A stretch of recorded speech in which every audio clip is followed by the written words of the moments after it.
Everyone. So I wanted to update about my appointment on Friday with the maternal fetal specialist. And I had thought I might be able to update before now, but it didn't happen. I'm the type that can't really make videos when other people are around, and obviously it was the weekend after Friday and all of that. So anyway, overall, the appointment was relatively good. I really liked the doctor. He was very down to earth and not not how a lot of doctors are, especially with when it comes to the stuff, the conditions and illnesses and all of that I have that are not very well understood. A lot of doctors think that they know what they're talking about when they really don't. So this doctor was very much like, I don't really know that much about it. There's not really a lot known about it. And he kind of deferred to me for knowing more about the conditions than he does. So I mean, he did say that there really isn't much of a risk of transmission with Lyme, which is not really necessarily true. But he didn't push it, and he has no issue with me, being on precautionary antibiotics throughout the course of the pregnancy to, be safe. So anyway, so I liked him. He kind of put me at ease once I got there. And we went over a bit about kind of a brief history of all of my stuff and when I was diagnosed with things and all of that. And that was all fine. And then we went through my list of medications, which he said that when a patient has a 2-page list of medications faxed over, and especially with the list that I had, he kind of takes notice, and he ended up having to do some research on some of the stuff because they're not medications that he's used to dealing with or seeing in patients very often. So we went through the list, and it was actually really helpful to have someone who knows so much about medications and pregnancy and all of that go through all of it with me, because my doctor really didn't know very much and was kind of just counting on me to have done research and all of that. So we went through the list, and for the most part, things were fine, and there are medications that that they generally will use for patients in pregnancy. There were some that were he doesn't really know. There's not really good conclusive information about them. One of the medications is domperidone, which I take for gastroparesis, and is not FDA approved in the U.S. And so there really isn't information about its use in pregnancy here. And there might be information about its use in other countries, but the information that he has available to him is basically on U.S. stuff. So he doesn't really know about that. He was like, if you can manage to get off of it, that's not a bad thing to do. But I'm not really stressing about it. That's not one that I'm concerned about. And I it would be difficult for me to get off of that medication. And the only one that was really that he said I really should try to get off of is the Neurontin that I take. I take not a huge dose. I take a relatively small dose at night, and it helps to prevent headaches, and it helps me sleep. And I've been on that for a long time on varying doses, but that's something that it's not clear cut. This is going to be damaging to a baby. It was enough of a possible issue that I'm fine with getting off of it, and that was something that I had considered doing before anyway. So I'm going to try to wean down off of that, and I'll likely get in touch with my doctor and let her know and all of that.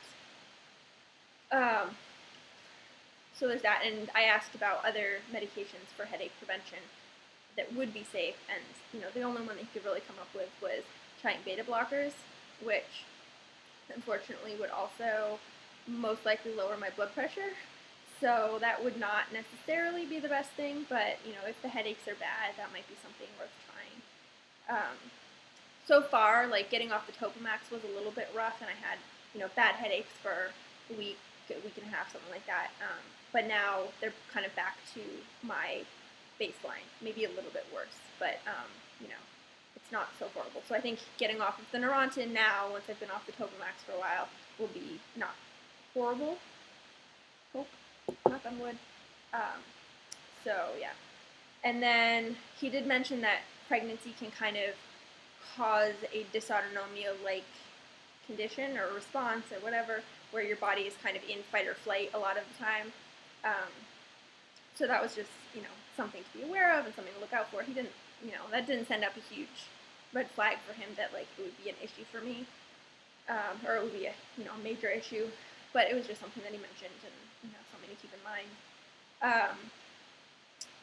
Me having a port was not a concern to him. You know, it just wasn't. It wasn't something that automatically put me in a higher risk, which I was relieved about. I thought that might. So basically, like, everything about my conditions and medications and all of that didn't put me in a high risk category. And he, you know, would have felt comfortable, you know, having me be at the birth center that I want to be at. But it's kind of a big but. Towards the end of the appointment, he brought up something about, you know, how central lines can make you more prone to blood clots, and I was like, oh yeah, actually I was in the hospital in October with blood clots around where my previous port was and everything. And he was like, oh, well, that kind of changes things. And I was like, oh, you know, it was from being on birth control to help treat the dysautonomia stuff, and you know, the combination of that and having the central line, you know, is what they think caused it. And he was like, well, when you're pregnant, you're kind of in that same hypercoagulable state that you are when you're on birth control that has estrogen in it. So that kind of would, with the history of blood clots and having a central line still, that puts me at a higher risk of developing blood clots again. So he's not making any kind of determination or recommendation yet. He wants, I have to request that my medical records from my hospital stay be faxed over to him. And he'll look through those and see what testing I had done and, you know, see more about what the clots were like and all of that before making his, you know, recommendation. But he sees it as a very strong possibility that I would need to be on kind of a low-dose maintenance level of blood thinners throughout the pregnancy. So I would need to be on Lovenox once a day. Yay! Not thrilled about that idea. And I would be on that for, you know, most of the pregnancy, and then switch to heparin towards the end to have it be shorter acting to make it safer. So because of that, he said that would put me in a higher risk, and you know, most likely I would need to be in a hospital.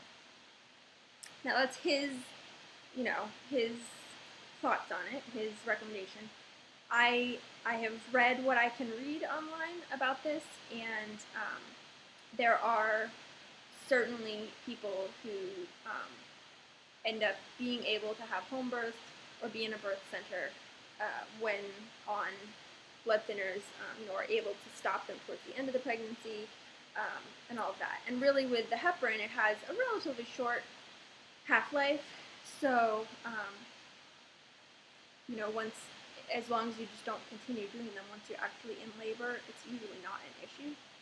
But, you know, we'll wait and see, and if it really is a concern, if it really is a risk, then, you know, we'll go from there and figure it out. You know, I certainly will not just, you know, have them tell me, well, you know, this is what you need to do, and accept that. You know, I'll ask questions and talk again with the midwives at the birth center and see if there's something that would be possible to be worked out, where, like, I'm being monitored by both them and the specialist, and if there are red flags that go up during the pregnancy, then you know, we change the course of action. But yeah. So I've been kind of trying to process all of this and sit with it, and like left the appointment and got into the car and just started crying. Like it, to me, there's like a couple of things that upset me about this. One of them is, obviously this was not the outcome that I wanted. I wanted to be told, yeah, you're fine, you don't have any risk factors that would be an issue, you're good.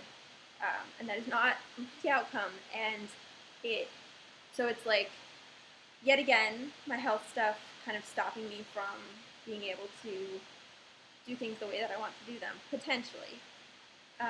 And then also, like, to me, it's almost worse that it's the stupid blood clots that are causing the possibility of needing to change what I want to do, rather than, like, the other stuff. Like, the blood clots, to me, are just such, like, a little blip on my whole health history that I feel like I would be able to accept it better if it was like, oh, you have a central line and you're on all these medications. It would really be better for you to be more closely monitored and all of that.